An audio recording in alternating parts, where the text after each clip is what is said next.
Assalamualaikum warahmatullahi wabarakatuh. Ketemu lagi dengan saya di Hadisan Channel.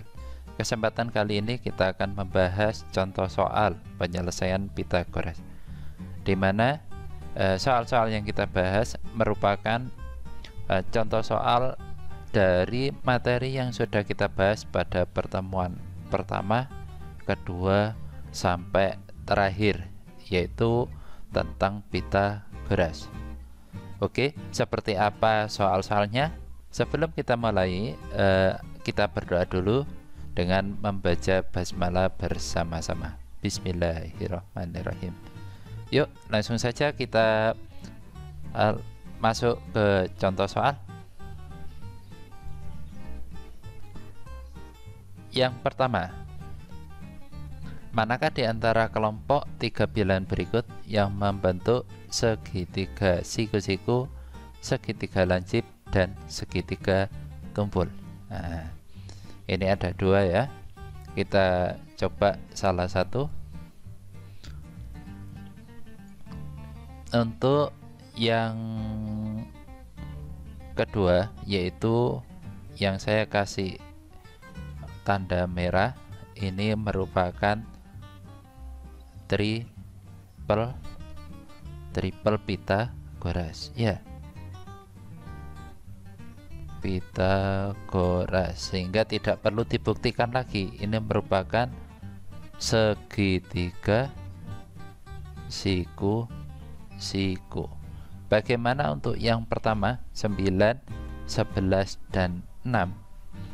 9, 11, dan 6, kalian lihat dulu sisi terpanjangnya berapa, itu sebagai C, sehingga sisi terpanjangnya kan 11. Jadi 11 itu sebagai C. A dan B nya bebas, boleh A nya 9, B nya 6, atau sebaliknya. Jadi misalkan A nya 9, B nya 6. Nah, ini kita buktikan untuk A kuadrat ditambah B kuadrat, nah, titik-titik C kuadrat. A kuadratnya berapa? 9 ya, 9 kuadrat ditambah 6 kuadrat titik-titik 11 kuadrat.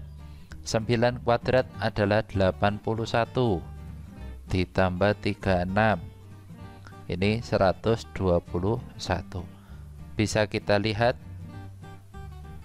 81 ditambah 36 itu 117, sehingga kurang dari 121. Sehingga kesimpulannya, A kuadrat ditambah B kuadrat kurang dari C kuadrat, sehingga segitiganya segitiga apa? Ya, jadi segitiganya bisa dicek. Apa itu segitiga lancip, siku-siku, maupun tumpul? Jawabannya adalah segitiga tumpul ya, segitiga tumpul. Jadi segitiga tumpul itu sisi miringnya lebih panjang daripada jumlah sisi yang lain. Oke, kita lanjut nomor 2. Manakah di antara kelompok tiga bilangan berikut yang merupakan triple Pitagoras? Cara pembuktiannya langsung saja. Nah, yang terpanjang itu sebagai C ya. Berarti ini A, ini B. Masukkan A kuadrat. Ingat, kalau triple Pitagoras memenuhi teorema Pitagoras ya. Berarti 10 kuadrat ditambah 20 kuadrat sama dengan 24 kuadrat. Ini 100 ditambah ini 400 ya. Ini berapa? Ya, 24 kuadrat. 24 kuadrat, kalau 24 dikuadratkan itu hasilnya 576. 576, padahal ini 500, tidak sama dengan 576, sehingga 10, 20, dan 24 ini bukan triple Pythagoras. 10, 20, 24 bukan triple Pythagoras. Oke, kita lanjutkan ke soal yang lain. Tentukan panjang sisi yang ditunjukkan oleh huruf pada gambar di bawah ini. Untuk gambar pertama, kita menggunakan sifat segitiga siku-siku sama kaki. Kalau di sini 36, di sini juga 36, sehingga sisi miring adalah A akar 2. Jadi kalau misalkan di sini sebagai S, berarti sisi miringnya adalah S akar 2 atau 36 akar 2. Selesai. Kita lanjut ke soal yang di sebelah. Ini merupakan segitiga dengan sifat sudut 30, 60, dan 90, ya. Perbandingannya kemarin seperti apa? Sisi terpendek dengan sisi terpanjang, ya. Sisi terpendek 1, sisi terpanjang 2. Sehingga kalau di sini 5, berarti di sini adalah 10, ya. Untuk mencari B, jika kalian kesulitan, kalian bisa menggunakan Pythagoras, ya. Nanti kita akan menggunakan rumus perbandingannya. Oke. Untuk mencari B, kalau kita menggunakan Pythagoras, berarti B sama dengan 10 kuadrat, ya. Ini B kuadrat. 10 kuadrat dikurangi 5 kuadrat, 100 dikurangi 25, 75. B adalah akar 75. Akar 75 adalah 25 kali 3, ya. 25 di akar adalah 5 akar 3. Ini sesuai dengan sifatnya. Kemarin sisi terpendek. Jadi misalkan di sini A, B, C.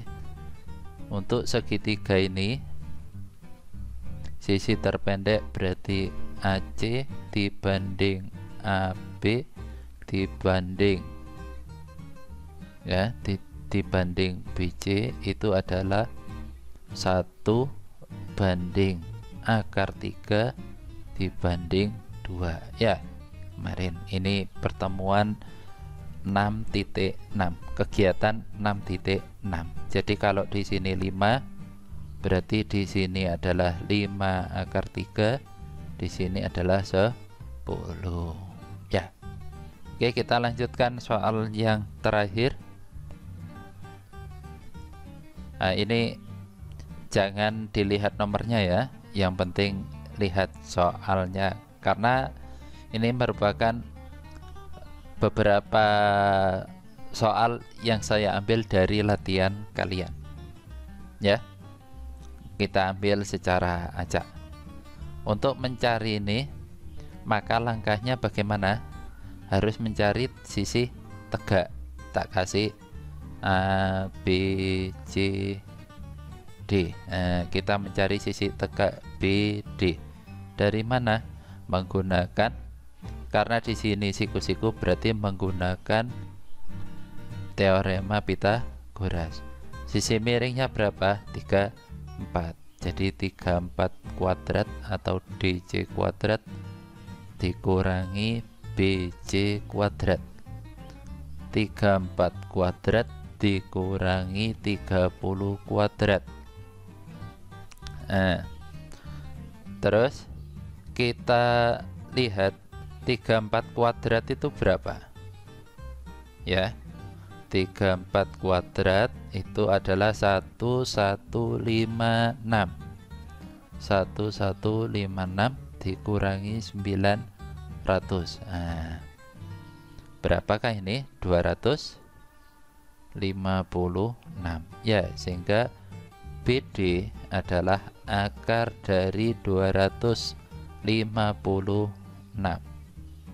Akarnya berapa? 16. Sehingga ini 16. Ini 12, ini 16. Ya. Kalau kita gunakan Pythagoras 12, 16. Ini menggunakan triple bisa ini. 3, 4, 5. Berarti 12, 16 berapa? X-nya 20. Ya. Jadi kalau menggunakan triple Pythagoras atau menggunakan teorema Pythagoras, AD kuadrat sama dengan AB kuadrat ditambah BD kuadrat, 12 kuadrat ditambah 16 kuadrat, 144 ditambah 256 adalah 400. Nah, sehingga AD adalah akar 420. Ya, jadi jawabannya 20. Oke, mungkin itu saja beberapa contoh yang dapat kita bahas. Jangan lupa untuk tetap belajar, tetap semangat. Terima kasih. Assalamualaikum warahmatullahi wabarakatuh.